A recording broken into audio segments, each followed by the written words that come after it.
جو چن کے موتی عقاب لاتے ہیں یقیناً وہ لاجواب لاتے ہیں، جو چن کے موتی عقاب لاتے ہیں یقیناً وہ لاجواب لاتے ہیں،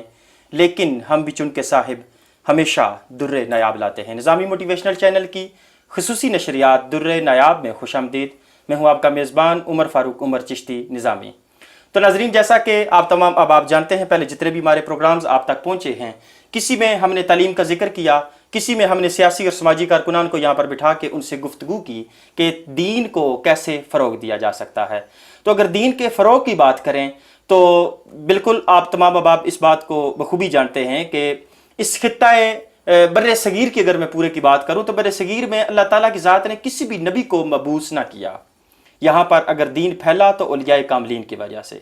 اولیاء کاملین یہاں پر تشریف لائے اور ان کی وجہ سے دین کو فروغ ملا۔ اگر ہند کی بات کریں تو خواجہ معین الدین چشتی اجمیری ہند الولی رحمۃ اللہ تعالیٰ علیہ سے وہاں پر دین کا آغاز کیا گیا۔ اور اگر ہم پاکستان کا ذکر کریں تو بابا فرید الدین مسعود گنج شکر رحمۃ اللہ تعالیٰ علیہ، اور انہی کے ساتھ اگر میں ذکر کروں تو جناب داتا علی اجویری رحمۃ اللہ تعالیٰ علیہ، جن کا تعلق لاہور سے ہے، ان کا دربار شریف بھی وہاں پر مزاج۔ آج جس موضوع پہ میں گفتگو کرنے لگا ہوں وہ ہے ولی کامل، اور ولی کامل جو ہوتے ہیں ان کے آگے جو اولاد ہوتی ہے اس کا کس طرح سلسلہ آگے چلتا رہتا ہے کہ ہم کہتے ہیں کہ جو ولی کامل ہیں وہ تو دنیا سے پردہ فرما چکے ہیں تو ان کا فیض وہاں ختم ہو جاتا ہے، لیکن آپ کو بتاتا چلوں کہ جب کوئی کامل شخص اس دنیا سے پردہ فرماتا ہے تو اس کا فیض بڑھا دیا جاتا ہے۔ اور وہ فیض بڑھتا کیسے ہے؟ کیونکہ ان کی اولاد پیچھے موجود ہوتی ہے اور ان کے فیض کو تقسیم کرنے کے لیے وہ آگے یہ سلسلہ چلاتی رہتی ہے۔ تو اگر میں یہ بات کروں تو بڑی مشکل بات لگے گی کہ، اور آپ شاید میرے ساتھ آپ اعتراض بھی کریں کہ آپ نے چشتی صاحب یہ جو بات کی ہے کہ ان کا فیض بڑھ جاتا ہے اور ان کی اولاد پیچھے موجود ہوتی ہے اور وہ اسی طرح آگے سارا سلسلہ چلا رہی ہوتی ہے، تو ایک ولی کامل ہیں، انہوں نے بڑی زہد اور بڑے تقویٰ کے ساتھ وہ منزل حاصل کی ہوتی ہے، تو جب انہوں نے محنت کے ساتھ یہ سلسلہ سارا حاصل کیا ہے تو ان کی اولاد کو بین اسی طرح کیوں حاصل ہو جاتا ہے؟ بڑی عجیب بات ہے، سوچنے والی بات ہے کہ اگر ایک ڈاکٹر صاحب ہیں تو ان کا بیٹا بھی ڈاکٹر ہو، یہ نہیں ہو سکتا۔ اگر ایک شخص ہے اور وہ سکول ٹیچر ہے تو اس کا بیٹا بھی سکول ٹیچر ہو، یہ کبھی ممکن نہیں ہے۔ اور ایک عالم دین ہے اور ان کا بیٹا بھی عالم دین ہو، یہ بھی ممکن نہیں ہوتا۔ تو اس طرح ولی کامل کا بیٹا ولی کامل کیسے ہو سکتا ہے؟ تو یہاں آپ کو میں ایک بات بتاتا چلوں کہ ان کے اٹھے ہوئے ہاتھ کی رب بڑی لاج رکھتا ہے۔ اگر میں یہ آپ کو بات بتاتا چلوں کہ قرآن مجید فرقان حمید میں جب سورہ بقرہ کی ہم تلاوت کرتے ہیں تو وہاں پر جو بنی اسرائیل کا واقعہ درج کیا گیا ہے، جس میں حضرت موسیٰ علیہ السلام کے پاس ایک وفد آتا ہے، کچھ لوگ حاضر ہوتے ہیں اور کہتے ہیں کہ ایک شخص کو قتل کر دیا گیا ہے اور قاتل کا پتہ نہیں چل رہا کہ قاتل کون ہے۔ تو حضرت موسیٰ علیہ السلام اللہ کی بارگاہ میں عرض گزاری کرتے ہیں تو اللہ کریم فرماتے ہیں کہ اے موسیٰ، ان سے کہہ دو کہ ایک گائے کو ذبح کریں، گائے کو ذبح کرنے کے بعد اس کے گوشت کا ایک ٹکڑا مردے کو ماریں، جب مردے کو ماریں گے وہ اٹھ کے بیٹھ جائے گا، اپنے قاتل کا نام بتائے گا اور پھر مر جائے گا۔ تو جب اپنی امت سے کہا کہ جاؤ اور ایک گائے کو ڈھونڈو، اس گائے کو ڈھونڈنا شروع کیا گیا، تو جس گائے کا انتخاب کیا گیا، جس کا حضرت موسیٰ علیہ السلام نے اور اللہ کریم نے انتخاب فرمایا، وہ گائے کس کی تھی؟ وہ ایک نیک، زہد اور تقویٰ والا ایک شخص تھا جو دنیا فانی سے کوچ کر چکا تھا، اس کا چھوٹا سا نابالغ بچہ پیچھے موجود تھا اور اس کی بیوہ موجود تھی۔ تو اللہ تعالیٰ کی ذات نے ان کے لیے یہ سبب اور ان کے لیے یہ وسیلہ بنایا کہ اس گائے کو بنی اسرائیل خریدنے آئے اور بڑی بیش بہا قیمت میں پھر اس کو خریدا، اور بعد میں ان کا گزر بسر بڑے اچھے طریقے سے ہوتا رہا۔ تو پتہ یہ چلا کہ اللہ تعالیٰ کی ذات نیک لوگوں کی اولاد کا بھی بڑا حیا کرتی ہے۔ تو آپ کو بتاتا چلوں کہ آج جو میرے ساتھ یہاں پر شخصیت اور مہمانان گرامی یہاں پر موجود ہیں، کسی بھی تعریف کے محتاج نہیں۔ اگر میں ذکر کرنا چاہوں پیر بابا فضل دین چشتی صابری رحمۃ اللہ تعالیٰ علیہ، آستانہ عالیہ میانہ تھب شریف، اگر ان کا میں ذکر کرنا چاہوں تو بڑی ہی پیاری شخصیت تھے۔ ان کا تعلق پیر میر علی شاہ صاحب کا جو دور مبارک گزرا ہے یا بابا فضل دین کلیامی رحمۃ اللہ تعالیٰ علیہ کا جو دور گزرا ہے، اور ان کے ادوار کے ساتھ ہی ان کا بھی جو دور تھا وہ منسلک تھا، اور اسی طرح ان کا بھی تقویٰ اور زہد کا سلسلہ چلتا رہا، اور یہ ایک مجذوب تھے۔ آپ کو بتاتا چلوں کہ مجذوب ایسی شخصیت ہوتی ہے کہ جن کی بظاہر حرکتوں سے اور ان کی جو عادات ہیں ان سے یہ معلوم ہوتا ہے کہ یہ شریعت کے پابند نہیں ہیں، لیکن ان کی جو رب کریم کے ساتھ جو ان کا سلسلہ جڑا ہوتا ہے وہ اتنا مضبوط ہوتا ہے۔ یہاں پر آپ کو ایک بات کوٹ کر بتاتا جاؤں کہ شاہ شمس تبریز رحمۃ اللہ تعالیٰ علیہ جب حضرت مولانا جلال الدین رومی رحمۃ اللہ تعالی علیہ کے سامنے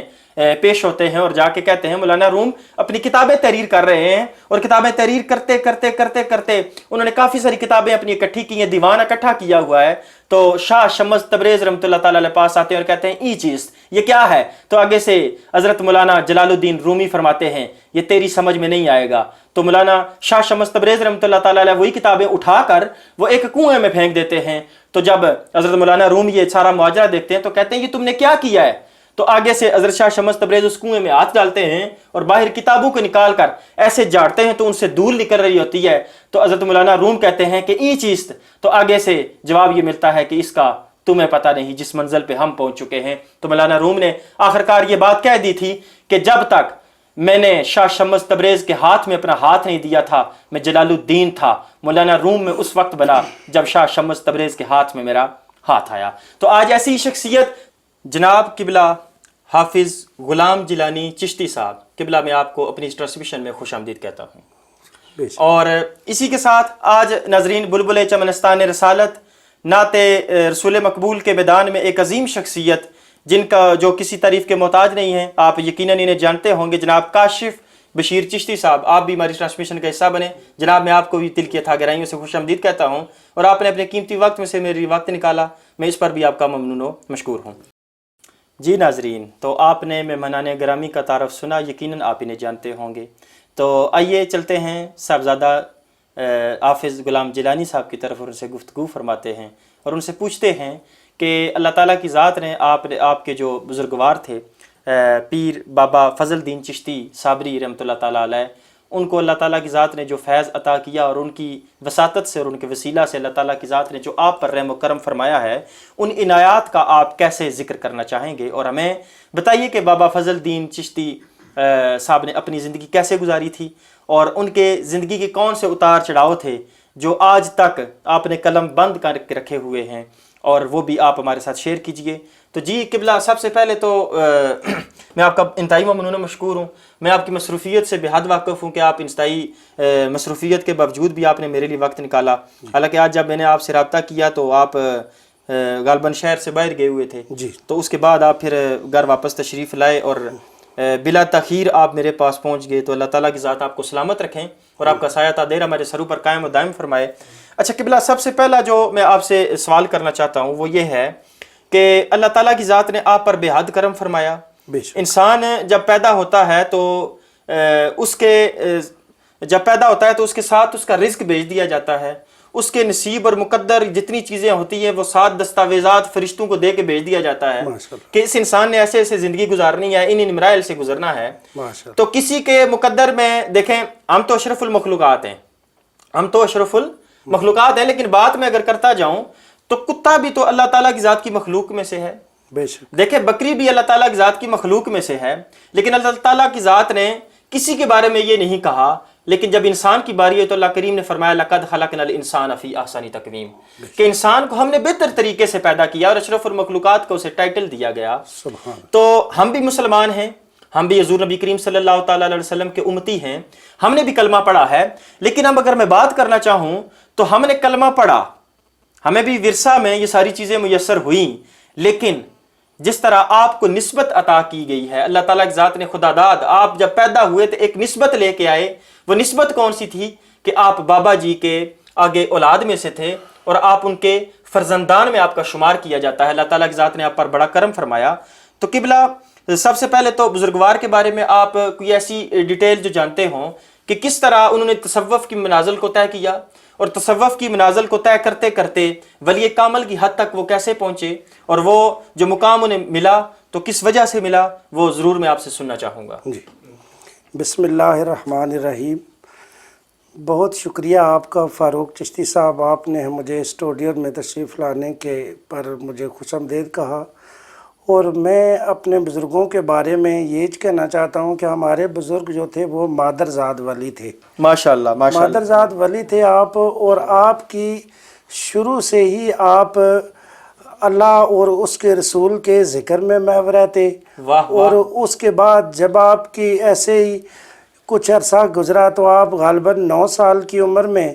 آپ نے سفر کیا حضور داتا علی اجویری رحمۃ اللہ تعالی علیہ کے مزار اقدس حضور پہ. یہ تقریباً میں آپ سے پہلے بھی جب ہم یہ آف دی ریکارڈ بات ہو رہی تھی کہ غالباً یہ جو آپ ذکر کر رہے ہیں کہ جب انہوں نے داتا علی اجویری کی چوکھٹ کی طرف اپنا سفر شروع کیا تو یہ 1900 کی یا 1800 کچھ کی بات ہوگی. یعنی میں اگر یہ بات کہوں کہ کس طرح کے بابا جی کا وصال جو ہے وہ 1932 کے لگ بھگ ہوا, 1932 کے, تو آپ اس سے پہلے کی یہ بات بتا رہے ہیں. تو دیکھیے یہ 1910-12 کی آپ بات سمجھ لیں, اس سے پہلے کی بات سمجھ لیں کہ اس وقت یہ انہوں نے داتا علی اجویری کی چوکھٹ کی طرف اپنا سفر شروع کیا. جی بالکل.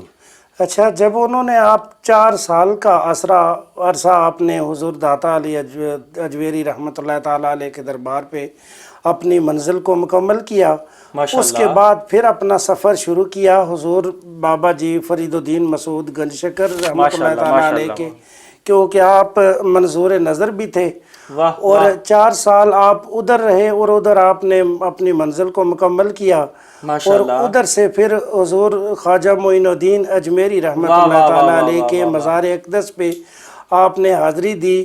اور حضور خواجہ اجمیری رحمۃ اللہ تعالی علیہ نے آپ کو قمیض مبارک عطا کی اور ادھر سے خلافت عطا ہوئی ان کو. اس کے بعد پھر آپ نے سفر شروع کیا, آپ کراچی چلے گئے تو حضور عبداللہ شاہ غازی رحمۃ اللہ تعالی علیہ کے مزار پر. تو یہ جو عرصہ گزرا ہے نا, آپ 9 سال کی عمر میں گھر سے نکلے ہیں, اس کے لگ بھگ جو بھی آپ کا عرصہ گزرا ہے نا, والدین ان کو ڈھونڈتے رہے, لیکن برکیف سب کو پتا تھا کہ وہ ایک اللہ اللہ کرنے میں مشغول ہیں, اور اپنی خاص ایک منزل ہے, تو اسے پانے کے لیے والد صاحب نے سمجھا اسے پانے کے لیے گئے. تو جب جو ہوگا کوئی اللہ تعالیٰ کرم تو واپس آ جائیں گے. جب وہ وہاں پہ پہنچے تو انہیں ایک شخصیت ملی حضرت عبداللہ شاہ غازی کے مزار پہ. تو انہوں نے کہا جی حضرت آپ کدھر جا رہے ہیں؟ تو انہوں نے کہا جی میں حج کا سفر کر رہا ہوں. تو انہوں نے کہا کہ آپ کو اتنا عرصہ ہو گیا آپ گھر سے نکلے ہوئے ہیں, تو آپ کا حج منظور ہو گیا ہے, تو آپ کو اپنے والدین ڈھونڈ رہے ہیں, تو آپ اپنے گھر واپس چلے جائیں اور اپنے والدین کی زیارت کریں. تو وہاں سے آپ نے گھر کا سفر واپسی پہ عطا کیا. جب واپس آئے, واپس آنے کے بعد اپنی والدہ سے ملاقات ہوئی. والدہ کے بعد چونکہ اتنا عرصہ گھر سے نکلے ہوئے تھے تو والدین کا ایک احترام ہوتا ہے. جی بالکل. تو جب اپنے والدین کے پاس گئے تو انہوں نے کہا ہے کہ ہاں بھائی بیٹا کہاں گئے تھے؟ ہاں بھائی میں حج کے لیے گیا تھا. اچھا. انہوں نے کہا کہ بھائی بیٹا یہ برتن جو ہے نا یہ ابھی کچا ہے, یہ پکا نہیں ہے. منزل جو آپ کی ہے نا, جس برتن کا ذکر آپ کر رہے ہیں, میں ناظرین آپ کو بتاتا چلوں کہ جس برتن کا صاحبزادہ غلام جیلانی صاحب نے ذکر کیا ہے وہ برتن کوئی سرائی نہیں ہے, کوئی چھوٹی آپ بات نہ کریں کہ جناب کوئی پیالہ ہوگا, بلکہ اس برتن سے مراد ہے قلب اطہر.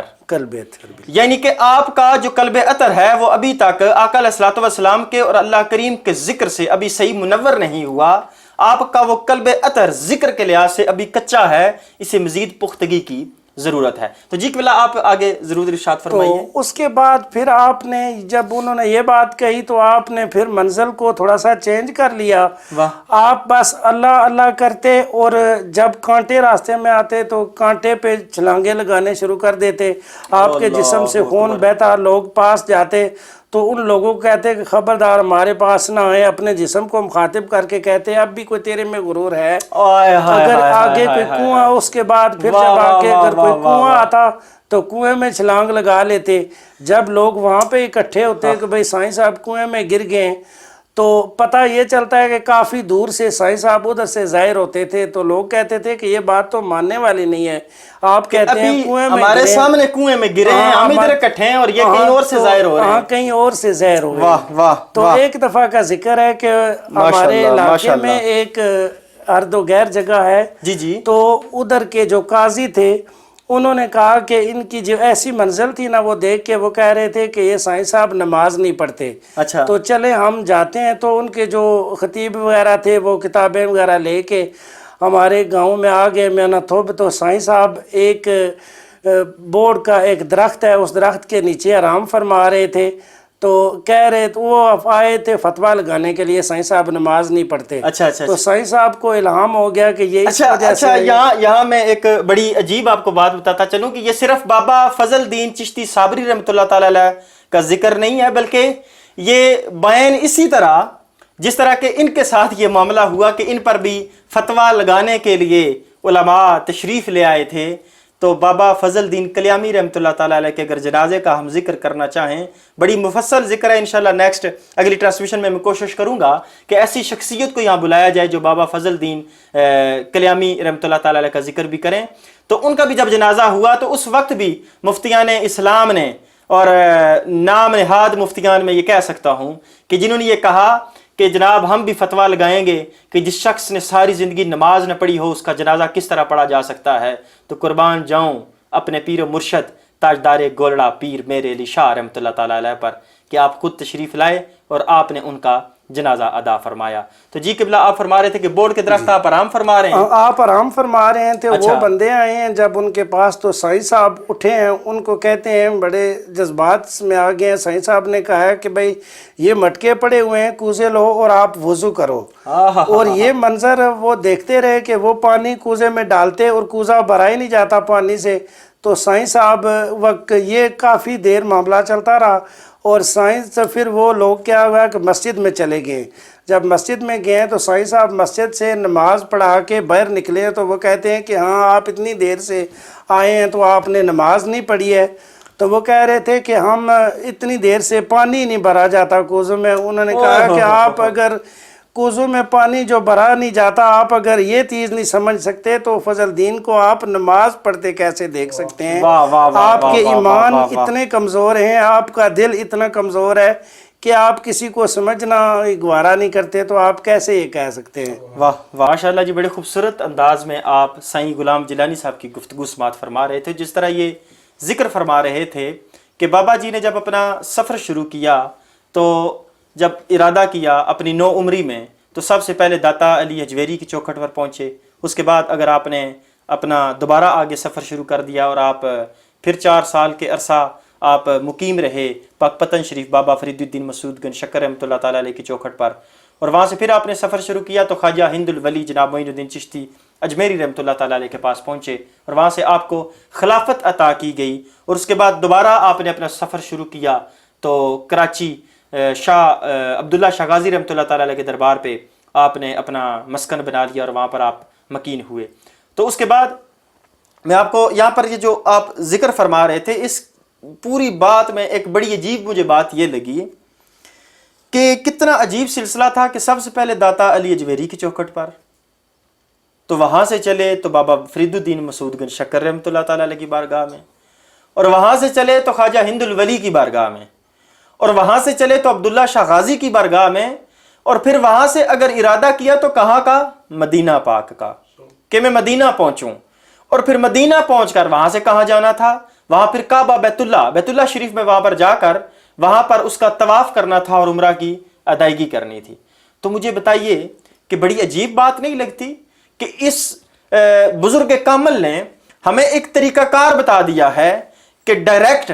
رب کے پاس نہیں پہنچ سکتے، ڈائریکٹ آقا علیہ السلام کی بارگاہ میں نہیں پہنچ سکتے، پہنچنا ہے تو سب سے پہلے داتا علی اجویری کی چوکھٹ پہ پہنچو، اگر پہنچنا ہے تو اس کے بعد بابا فرید الدین مسعود گنج شکر کی چوکھٹ پہ پہنچو، اگر پہنچنا ہے تو پھر اس کے بعد عبداللہ شاہ غازی کی چوکھٹ پہ جاؤ اور وہاں سے مور لگوا کر تم مدینہ پاک جانا، اور پھر مدینہ سے مور لگوا کر اللہ کی بارگاہ میں جانا، تو پھر تمہیں فیض بھی حاصل ہوگا۔ تو جی اسی گفتگو کے ساتھ میں دوبارہ پھر حضرت صاحب کی طرف بڑھوں گا اور ان سے پھر سوال کرنا چاہوں گا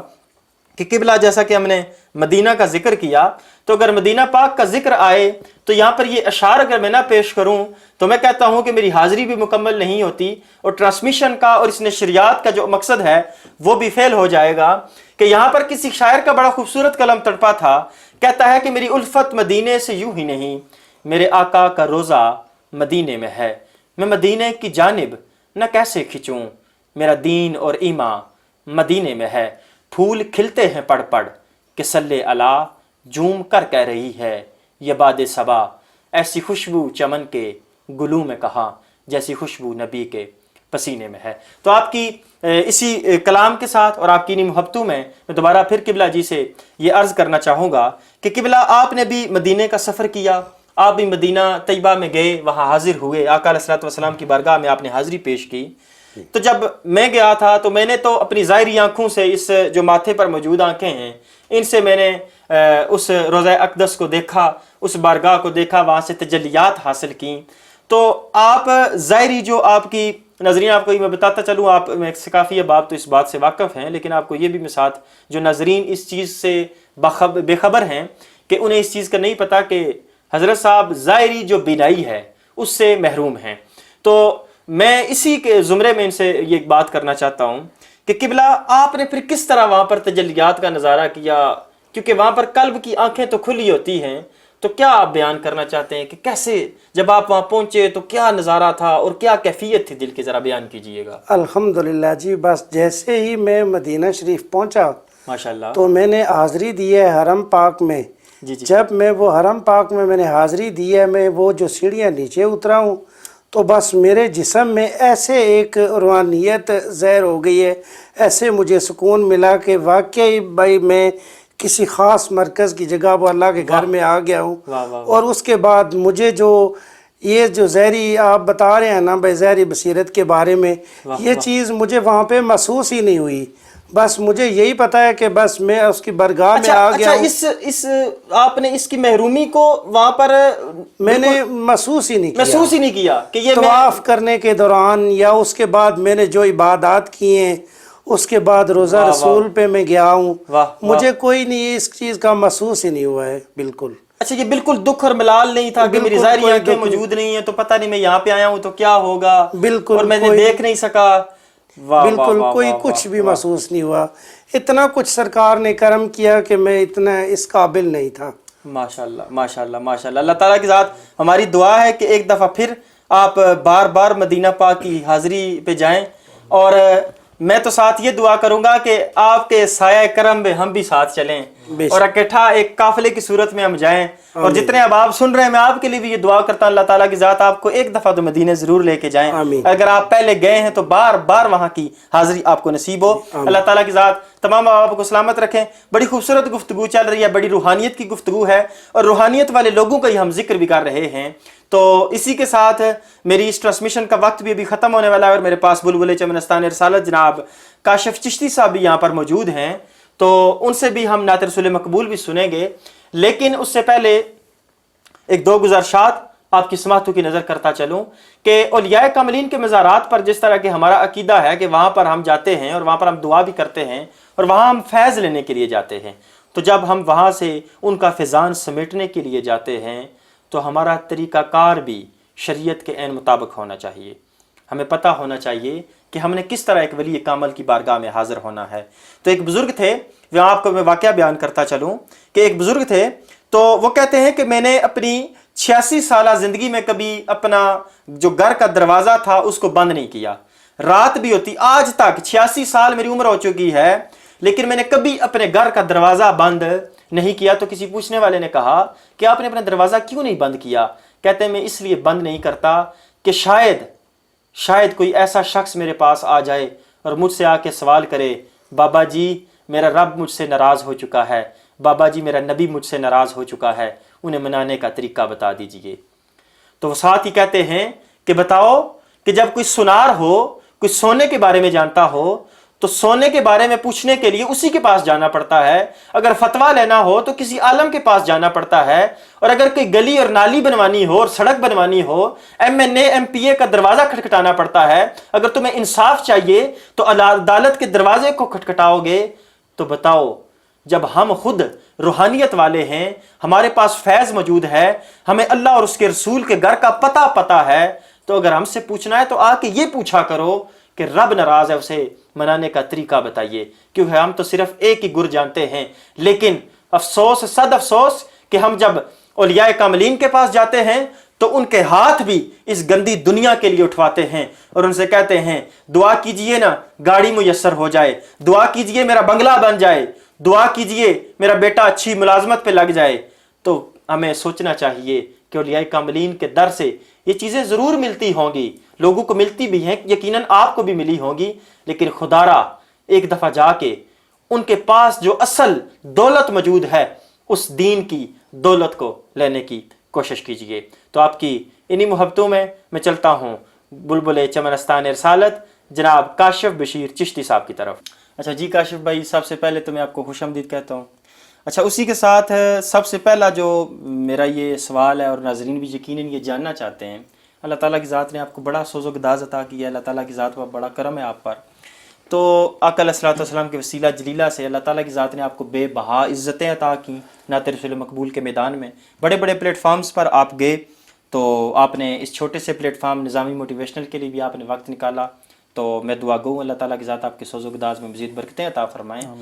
تو کاشف بھائی، سب سے پہلے میں آپ سے جو سوال کرنا چاہتا ہوں وہ یہ ہے کہ یہ نعت رسول مقبول کا شوق کیسے پیدا ہوا؟ ظاہر بات ہے گھر کا ماحول کچھ ایسا ہوگا، یا والدین کی تربیت تھی، یا اساتذہ کرام نے پکڑ کر سٹیج پہ کھڑا کیا کہ آؤ یہاں پر نعت رسول مقبول پیش کرو، یہ کانفیڈنس لیول آنا، پھر نعت رسول مقبول کا پڑھنا، تو کیسے آپ اس کو بیان کرنا چاہیں گے؟ اعوذ باللہ من الشیطان الرجیم، بسم اللہ الرحمن الرحیم۔ پہلے تو عمر بھائی، میں آپ کا بہت مشکور ہوں کہ آپ نے اپنے اس پروگرام میں مجھے نعت چیز کو شامل کیا، اور نعت خوانی کا جس طرح حوالہ ہے وہ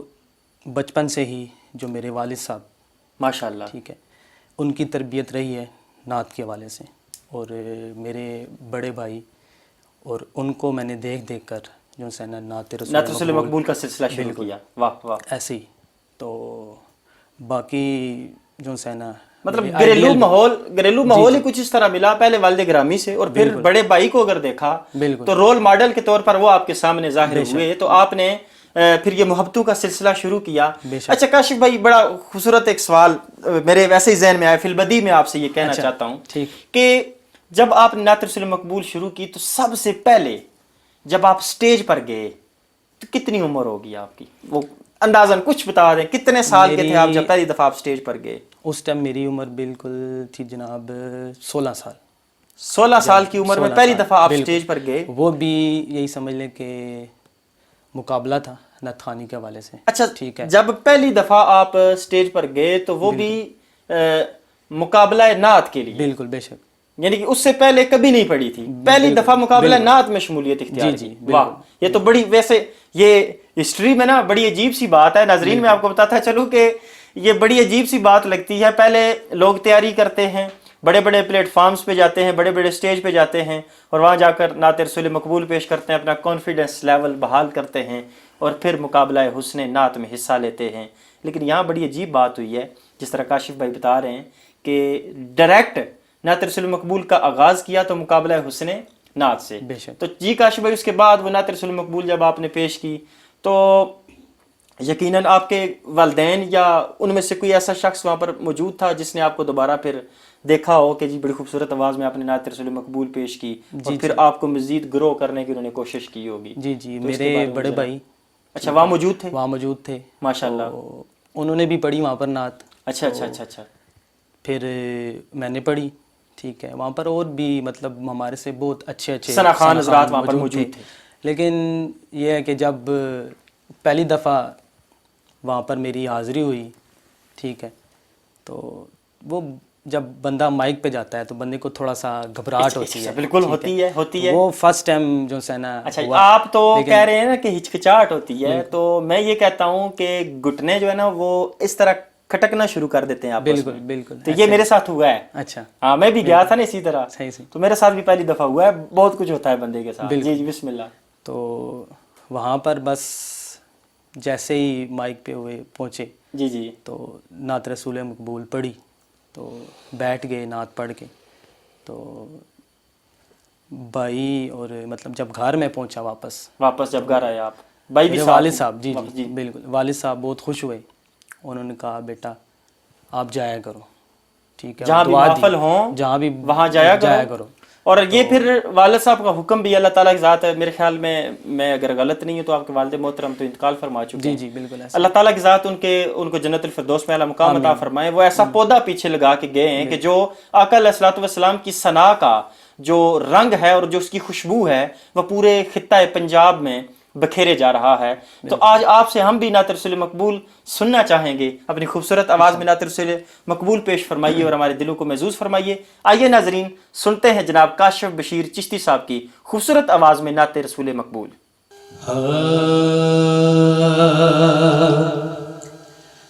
میں جس ویلے بھی کرلاواں مدینہ سامنے ہووے، میں جس ویلے بھی کرلاواں مدینہ سامنے ہووے، میں جس ویلے بھی کرلاواں مدینہ سامنے ہووے، میں اکھ کھولا یا سو جاواں مدینہ سامنے ہووے، حیاتی دا پتا کیے کدوں مک جاوے رب جانے، حیاتی دا پتا کیے کدوں مک جاوے رب جانے، جو بڑ آخری ساواں مدینہ سامنے ہووے۔ کمال ہے، بسم اللہ بسم اللہ۔ کلی ہوندی مدینے دی ٹرن دا تاں مزہ آوندا، گلی ہوندی کلی ہوندی مدینے دی ٹرن دا تاں مزہ آوندا، جے باغوں دے او کھجیاں دے ٹرن دا تاں مزہ آوندا، تو ناصر شاہ دی اے مولا اے پوری التجا کر دے، قبر وچ جس گھڑی جاواں مدینہ سامنے ہووے، میں اکھ کھولا یا سو جاواں مدینہ سامنے ہووے۔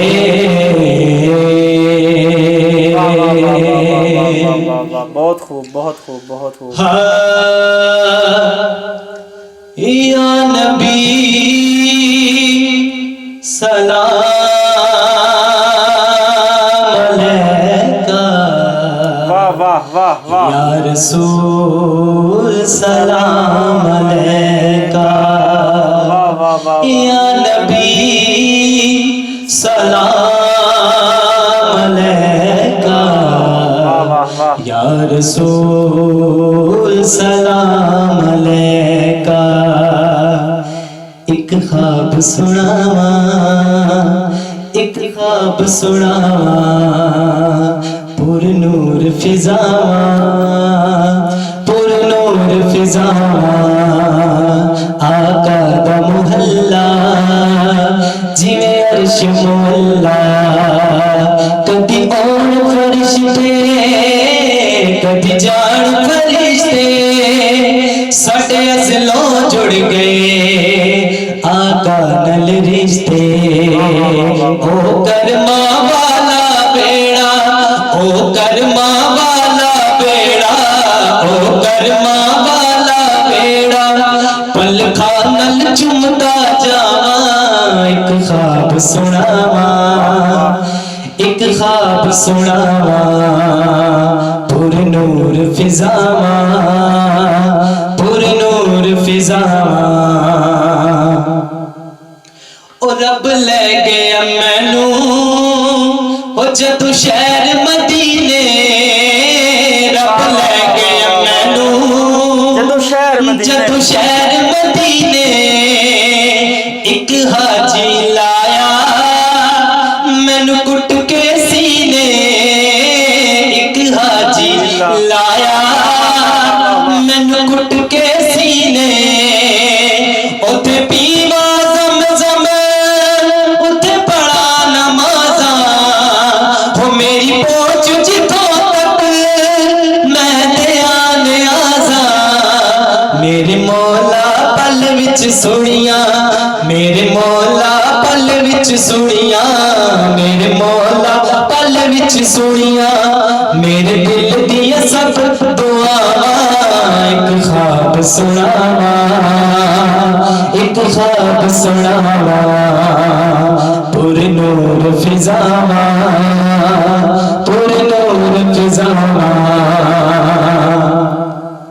آقا دا بیڑا پلکھاں دی بھاری آقا دا بیڑا پلکاں دی باری پلکھاں دی بھاری دل کرے گزارا اٹھے عمر میں ساری دل کرے گزارا اٹھے عمر میں ساری کعبے پہ چکر میں لے پج پج کے میں حجر اسود چومیا رج رج کے